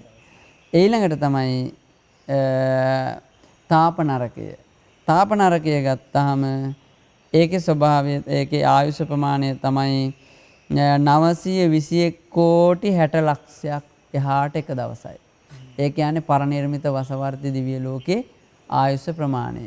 ඒතර 921 කෝටි 60 ලක්ෂයක් එහාට එක දවස නම් එබඳු ආයුෂ ප්‍රමාණ ගත්තාම 5717 ප්‍රකෝටි. එතකොට ඒ කියන්නේ ප්‍රකෝටියේවා 700කුත් ඒ කියන්නේ 5000කුත් එතකොට 17කුත් ඒ කියන්නේ 17 ප්‍රකෝටි. එතකොට 84 ලක්ෂ 10000ක් කියලා ඒ විදිහට දක්වනවා. එබඳු ආයුෂ ප්‍රමාණයක් මේ ලෝකෙට තියෙනවා. එහි උප්පත්තිය ලබන්නේ ඔය තාප නරකයේ උප්පත්තිය ලබන්නේ මැති ඇමතිකම් නායකකම් දරලා ඡන්දයෙන් අගතියට ගිහිල්ලා, ද්වේෂයෙන් අගතියට ගිහිල්ලා, මෝහයෙන් බයෙන් අගතියට ගිහිල්ලා වැඩ කරපු ඇත්ත තමයි ඒ මැති ඇමතිවරු තමයි එහි ගිහිල්ලා උප්පත්තිය ලබන්නේ කියලා ධර්මයේ දැක්වෙනවා. එතකොට දැන් මැති ඇමතිවරු ඒ ඡන්දයෙන් අගතිය කියලා සුදුස්සාට සුදුසු තැන දෙන්නේ නැතුව මගේ හිතවතාය මෙයාට මේ තැන දෙන්න ඕනේ කී ඔහොම දීලා අන්තිමේදී වැඩ කරා. අපේ ලංකාවටත් බොහෝ හරිය මේ වෙලාවේ මේ කාලය තුලදී අපිට තාම පැහැදිලි. ඉතින් ඇත්ත වශයෙන්ම මේ වගේ ඒ වගේම ගති පැවතුම් ඇති ඒ වගේම බොහෝ නායකයෝ වරින් වර ඉඳලා තියෙනවා. ඒතකොට එහෙම ගති පැවතුම් අය හොඳ මිනිස්සු ඉන්න අතර එහෙම අය ඉඳලා තියෙනවා. ඉතින් ඒ අය නිසා අපිට බුද්ධිමත් ඇත්තෝ ඉහළට ආනාන්තරවල සමහර තැන්වල නැහැ. ඒ නිසා නූගතුන් අන්තිමේදී ඇවිල්ලා සම්පූර්ණයෙන්ම ඒ ආයතන ඒ ව්‍යාපාර ඒ රාජ්‍ය ආයතන කඩා දානවා. ඉතින් විනාශ කරනවා. ඒ වගේ ගති පැවතුම් තියෙනවා. ඒ වගේ මෙන්න මේ ලෝකේ උප්පත්තිය ලබන්නේ ඡන්දයෙන්, දේශයෙන්, බයෙන්, මෝහෙන් අගතියට ගියපු ඇත්තෝ. මෙහි ආයුෂ ගත්තාම 921 කෝටි 60 ලක්ෂයයි. මෙහි එතකොට උප්පත්තිය එහි වද දීම තමයි අජීවනම් කියන යමපල්ලෝ මොකද කරන්නේ ඇන ගහලා ශරීරයට ඒ තැන් වලට කියන්නේ ලය මැදට ඇන ගහනවා යවුලක් ගහනවා අත්වලට යවුල් ගහනවා කකුල් වලට යවුල් ගහනවා. එතකොට මේ සත්වයා දීර්ඝ කාලයක් එතන දුක් විඳිනවා. ඒ වුණාට මැරෙන්නේ නැහැ. ආපහු ඒකින් ගලවලා තව තැනකට දානවා. ඔහොම පුදුමාකාර දුකක් වින්දනය කරන නරකය තමයි මෙන්න මේ තාප නරකය කියලා කියන්නේ. ඊළඟට 7 වෙනි නිරය තමයි ප්‍රතාප නරකය. ප්‍රතාප නරකය කියලා කියන්නේ මෙහි ආයුෂ ප්‍රමාණය ගත්තොත් විශාල ගව් දෙකක් තරම් උස ගල් පර්වතයක්. ගව්වක් කියන්නේ සතපුන් 4ක්. එතකොට ගව් 4ක් තමයි යොදුනක් කියලා කියන්නේ සාමාන්‍යයෙන්. එතකොට සතපුන් 16ක්. එතකොට ගව්වක් තරම් විශාල ගල් පර්වතයක් උඩින් අවුරුදු 100කට වතාවක් දෙවි කෙනෙක් ගමන් කරනවා. ඒ කියන්නේ අහසින් ගමන් කරන්නේ. යනකොට සලුව ඇතිල්ලෙනවා අර ගලේ. කවදා හරි ගල ගෙවෙනවද? අන්න එච්චර ප්‍රමාණයක් තමයි මෙහි ආයුෂ කියලා උපමාවෙන් ඒ විදියට දක්වනවා. එතකොට මේකට ගණන් කරන්න ක්‍රමයක් නැහැ. එතකොට එච්චර ප්‍රමාණයක් තමයි මෙහි ආයුෂ කියලා කියන්නේ. මේකේදී මෙහි උප්පත්තිය ලබන්නේ වැරදියට බොරුකාර නඩුකාරවරු ඉන්නවනේ. විනිශ්චය දීපු ඒ නඩුකාරවරුත් ඒ වගේම නීතිඥවරුත් බොරුකාර නීතිඥවරුත් උප්පත්තිය ලබන නිරයයි කියන එක දක්වනු ලබනවා. එතකොට මේකේදී විපාක කොහොමද?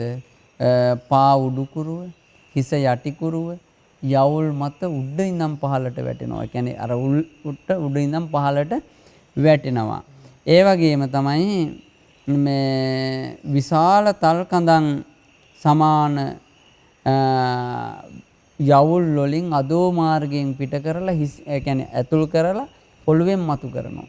ඔළුවෙන් ඇනලා අදෝ මාර්ගයෙන් ගන්නවා. ඒ වගේ පුදුමාකාර දුකක් දෙන නරකයක් තමයි ප්‍රතාප නිරය කියලා කියන්නේ. 8 වෙනි මහා නිරය තමයි අවීචී මහා නිරය. මේ අවීචී මහා නිරේ චතුක්කන්නා චතුද්්වාරා අයසා පටිකුජ්ජිතා. ඒ කියන්නේ දොරවල් 4ක් තියෙනවා. ඒ වගේම කොටු වගේ 4ක්ව පිහිටලා තියෙන්නේ. ඒ වගේම යකඩින්ම තමයි වට වෙලා තියෙන්නේ. උඩත් යකඩ හතර පැත්තත් යකඩ බිමත් යකඩ. තනිකර අයසා පටිකුජ්ජිතා. අපායට යකඩ කොහෙන්ද කියලා අහන්න පුළුවන්. සාමාන්‍යයෙන් ගත්තාම මේ යකඩ හදන්නෙත් මහ පොළොවේ. එතකොට දැන් ওই ලෝදිය කියලා එන්නේ ඔය මේ ගිනි කඳ පුපුරලා.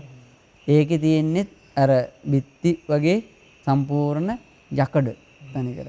එතකොට මේක නිරන්තරයෙන්ම මේ ගිනි දැල් වලින් අතරක් නැති නිසා අවීචී කියන වචනේ භාවිතා කරනවා. ගිනි දැල් වලින් අතරක් නැහැ. එතකොට ගිනි දැල් වලින් අතරක් නැතුව පිච්චෙනව නම් එතන යම්කිසි යකඩ ගතිය නැද්ද? ඉතින් මේ බුදුරජාණන් වහන්සේ වදාරේ. එතකොට බලන්න උඩ හැම පැත්තෙම මෙහෙමයි. ඉතින් මේ නිරය ගත්තාම මේ නිරයට වැටුණාම සත්‍යයක් නැගිනහිර පැත්ත බලනකොට ඒ පැත්තේ දොර ඇරිලායි කියලා පේනවා. යොදුන් ගාණක් ඉතින් මේ සත්‍යය දුවනවා. දුවනකොට සිවිය සිඳගෙන සම සිඳගෙන මස් සිඳගෙන නහර සිඳගෙන ඇට සිඳගෙන ඇට මිදුළු වලින් දුන් දානවා. ඒ කියන්නේ ඇට මිදුළු වලින් දුන් දාන්න පටන් ගන්නවා කියනවා. මේ සත්‍යය ඒත් දුවනවා බැගෑ පත්තන දෙනවා. අපිට පිච්චුනහම අත ගත්තාම මෙතන පිච්චෙන්නේ නැහැ කියලා. අපේ ඇඟ පිච්චෙනකොට පිච්චෙන්නේ නැති තැනකට පයින්න පුළුවන්. ඒ නමුත් මෙතන එහෙම තැනක් ඇත්තේ නැහැ. අකණ්ඩවම පිච්චෙනවා දුවනවා. දුවල් දෙව්වට හැම තැනම ගිනි දැල්. අතරක් නැහැ. ඒ වගේම තමයි අර දොරටු ඇරිලා වගේ පෙනලා අවුරුදු 100 ගානකින් දහස් ගානකින් ලක්ෂ ගානකින් අර දොරටුව ළඟට ලං වෙනවා. ලං වෙනකොටම ඒ දොරටුව වැහිලා වගේ පේනවා. වෙන පැත්තක් බලනකොට ඒ පැත්ත ඇරිලා වගේ පේනවා. ඒ පැති වලට දුවනවා. මෙන්න මේ සත්‍යය විඳින දුක. එතකොට තස්සායෝමයා භූමි ජලිතා තේජසා යුතා සමන්තා යෝජන සතං පටා තිට්ඨන්ති සබ්බදා. ඒ කියන්නේ එහි අයෝමය භූමියෙහි නිරන්තරයෙන්ම දිලිසෙන ගතිය තමයි තියෙන්නේ කියලා කියනවා. ජලිතා තේජසා යුතා කියලා කියනවා. ඒ වගේම තමයි සමන්තා යෝජන සතං හාත්පසින්ම යොදුන් 100 ගණන් අර ගිනි දැල්ලක් නැගුණාම කිලෝමීටර ගණන් යොදුන් 100 ගණන් දහස් ගණනක් ඒ ගිනි දැල්ල බුරබුරා උඩට නගිනවා කියලා කියනවා. පටා සබ් තිට්ඨන්ති සබ්බදා කියලා කියනවා. ඒක හැම කල්හිම පවතිනවාය කියලා කියනවා. මෙහි ආයුෂ ගත්තොත් කල්පය තියෙනකම් කියලා කියනවා. කල්පය කියන්නේ උපමාවක් නෑ. මේ ලෝකේ උපමා දෙකයි තියෙන්නේ. අර එකක් තමයි අර ගල් පර්වත උපමාව. ඒකේදී ගල් පර්වතය එතන කියන්නේ අර මීට කලින් කියපු නරකය කියන්නේ යොදුන් 2ක්. නමුත් යොදුන් 4ක්. ඒ කියන්නේ ගව්වක් දිග පළල කියලා. එතකොට යොදුන් 4ක් මේ කියන්නේ මේ ගව් 4ක්. ගව් 4ක ප්‍රමාණය විශාල ප්‍රමාණයක ගල් පර්වතයක් තියෙනවා. ඒ කියන්නේ යොදුනක ප්‍රමාණය ගල් පර්වතයක් තියෙනවා. මේ ගල් පර්වතයේ උඩින් දෙවි කෙනෙක් ගමන් කරනකොට සලුව ගෙවිලා යනවද? ඒ සරන් මේක සලුව තුලින් ගල ගෙවිලා යනවද? ගලේ ඇතිල්ලලා ඒ තරම් ආයුෂ ප්‍රමාණයක් තමයි මේ අවීචි මහා නිරේ කියලා කියන්නේ. එහෙම නැත්නම් කල්පය තීන තාක් කාලයක් මේ ආයුෂ කියලා කියන්නේ. මෙහි උප්පත්තිය ලබන්නේ විශේෂයෙන්ම අදිමත්තානි පාපානි අවිසංකා කරොන්තියේ නිරේතේ මහා ගෝරේ උප්පජ්ජන්ති අසංසයා. වැඩි මාත්‍ර පව් කරන අය ඉන්නවනේ. වැඩි මාත්‍ර පව් කරන අය කියලා කියන්නේ සංඝ බේද කර්මය. විශේෂයෙන් සමහර වෙලාවට වැඩි මාත්‍ර පව් කියලා හඳුන්වනු ලබනවා. දැන් ඔය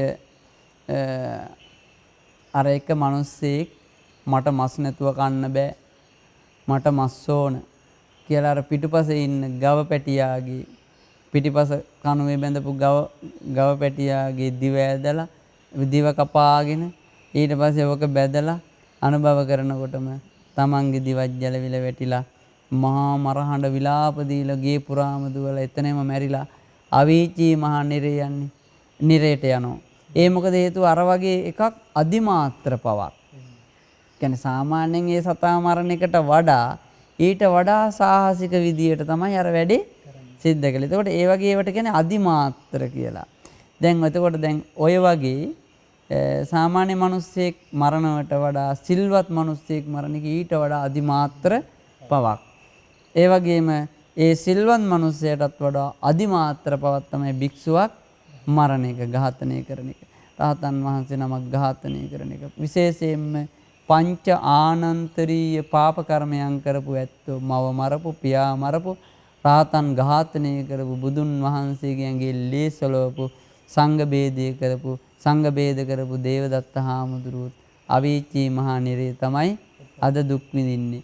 එතකොට ඒ දුක විඳින්න වෙලා දෙන්නේ මව්පියන් මරපු ඇත්තෝ දුක් විඳින්නේ අවීචී මහා නිරේ. අජාසත්ත රජුරුව බිම්බිසාර රජතුමාව පියතුමාව මරලා අවීචී මහා නිරේට තමයි වැටුනේ. පින හින්දා, පිනේ උග්‍ර බව හින්දා අවීචී මහා නිරේටයි ඔසුපත් නිරේක තමයි දුක් විඳින්නේ, මහා නිරේ නෙවෙයි. ඉතින් ඒ විදිහට තමයි ධර්මෙ දැක්වෙන්නේ. මෙන්න මේ විදිහට අටමහා නිරය ගත්තාම ප්‍රධාන වශයෙන් ওই විදිහට ධර්මෙ දැක්වෙනවා. ඉතින් මේ නිරයට ගත්තාම පරිවාර නිරයවල් 16ක් තියෙනවා. අපි ඒවට කියනවා ගූත නරකය, කුක්කුල නරකය ආදි වශයෙන් එහෙම මේ අංගාර නරකය, මේ පුලවක නරකය දැන් ගත්තාම එකින් එක ඒ විදිහට දක්වනවා. ඒකට ගූත නරකය කියන්නේ අසුචි. ඒකට මේ කුක්කුල නරකය කියලා කියන්නේ ওই ගිනි අඟුරු ඒ විදිහට. එතකොට දැන් එකින් එක අසිපත්‍ර වනය. ඒ කියන්නේ අසිපත්‍ර වනය ගත්තාම අසිපත්‍ර වනය කියන්නේ කඩු බඳු කොළ ඇති ගස් ඇති වනාන්තරයක්. මේකෙන් ඇතුලෙන් යනකොට අර කොළ වැටෙනවා ඇඟට. හිසර වැටුණු කොළය අදෝ මාර්ගයෙන් තමයි කපාගෙන පිට වෙන්නේ. පැත්තෙන් එකපාරට ඇවිල්ලා ශරීරය වෙන් වෙලා යනවා. පැත්තෙන් හුළඟට ඇවිල්ලා. ඒ වගේ ආසිපත්‍රන කටු ඉඹුල් නරකය. ඒ කියන්නේ පහළට කටු තියෙන මේක උඩ නග්ගනවා. උඩිනුත් උඩින් බස්සන කොටත් උඩි පැත්තට තියෙන කටු. එතකොට මේ වගේ නිරයක්. ඉතින් ඒ විදියට නිරේවල් දක්වනවා. ඒ ඔක්කොම පරිවාර නිරේවල්. නෑ ඉතින් එහෙම අපේ ධර්මයේ සඳහන් වෙනවා කර්මයට අනුරූපව ඒ උප්පත්තිය ලබන තැන්.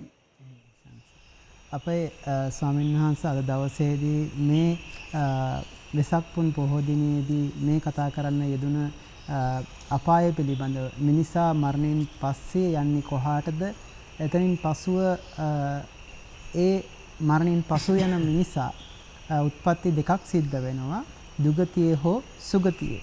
අද දවසේදී කතා කරන්න යෙදුනේ මේ දුගතිය පිළිබඳව.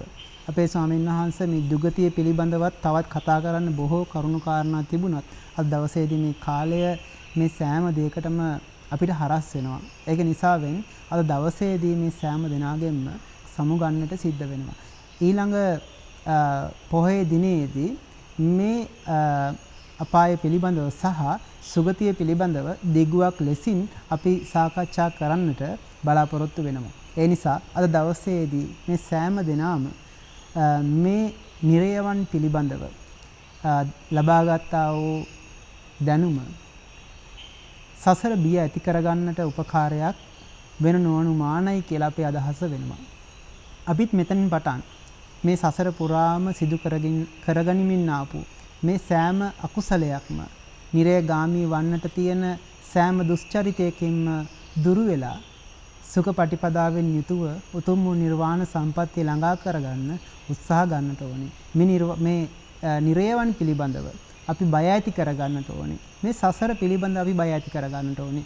ඒ නිසයි අද දවසේදී මේ මාතෘකාව අපි අපේ ස්වාමින් වහන්සේ සමග සාකච්ඡාවට බඳුන් කරන්නට තෝරාගත්තේ. අපේ ස්වාමින් වහන්සේට බෙහෙවින්ම ස්තුතිවන්ත වෙනවා. ඒ වගේම සෙත් ප්‍රාර්ථනා කරනවා ස්වාමින් වහන්සේගේ භව ගමන මේ ළඟා කරගත්තා වූ පැවිදි ජීවිතය උතුම් පැවිදි ජීවිතයක් වේවා. ඒ වගේම උතුම් වූ නිර්වාණ සම්පත්තිය ළඟා කරගන්නට මේ ජීවිතයේදීම ශක්තිය ධෛර්යය ලැබේවා කියලා ස්වාමින් වහන්සේට සෙත් ප්‍රාර්ථනා කරනවා. ඒ වගේම අද දවසේදී මේ ධර්ම සාකච්ඡාව සඳහා සහ සම්බන්ධ වන මේ සෑම දෙනාම සුවපත් වේවා, නිදුක් නිරෝගී දීර්ඝායුෂ ලැබේවා, සම්‍යක් ප්‍රාර්ථනාවන් ඉෂ්ට සිද්ධ වේවා. මේ ධර්ම ශ්‍රවණ කුසලානි සංස බල මහිමයෙන්ම සෑම දිනම උතුම් වූ නිර්වාණ සම්පත්තිය ළඟා කරගන්නට මේ පුණ්‍ය කුසල ධර්මයන් හේතු වාසනා වේවා කියලා සෙත් ප්‍රාර්ථනා කරනවා. ඒ වගේම මිය පරලොව යන්නට යෙදුනා වූ සියලුම ඥාති හිතයිශ්‍රීන්ට මේ පුණ්‍ය කුසල ධර්මයන් අත්පත් වේවා. ඔවුන්ද දුක් ඇති ස්ථානයක සිටිනම් ඒ දුකින් අත් මිදීමට මේ පින් කුසල ධර්මයන් හේතු වාසනා වේවා. සැප ඇති ස්ථානයක වාසය කරනවා නම් ඔවුන්ගේ සැපයන් අභිවර්ධනය වේවා කියලා සෙත් ප්‍රාර්ථනා කරනවා, පින් අනුමෝදන් කරනවා. ඒ වගේම මේ ධර්ම සාකච්ඡාව ශ්‍රවණය කරන්නට යෙදුණු සියලුම දෙවි දේවතාවන්, සම්‍යක් දෘෂ්ටික සියලුම දෙවි දේවතාවන් මේ පින් අනුමෝදන් වී ඒ දෙවි දේවතාවන්ගේද දිව්‍ය වර්ණ සැප බල ප්‍රඥාවන් අභිවර්ධනය වේවා. අවසානයේදී උතුම් වූ නිර්වාණ සම්පත්තිය ළඟා කරගන්න මේ පුණ්‍ය කුසල ධර්මයන් අනුමෝදන් වේවා කියලා ප්‍රාර්ථනා කරනවා. ඒ වගේම මනස YouTube නාලිකාවේ කාර්ය මණ්ඩලයට මේ අවස්ථාවේදී විශේෂයෙන් සිත ප්‍රාර්ථනා කරනවා. ඒ සහෝදරයන්ද ප්‍රාර්ථනා කරන බෝධියකින් අමා මහ නිවන් සම්පත්තිය ළඟා කර ගන්නට මේ පුණ්‍ය කුසල ධර්මයන් හේතු වාසනා වේවා කියන ප්‍රාර්ථනාවෙන් යුතුව අද වෙසක් පුන් පොහෝදා මෙම ධර්ම සාකච්ඡාවෙන් සමුගන්නට යෙදෙනවා. සෑම දිනාටම තෙරුවන් සරණයි.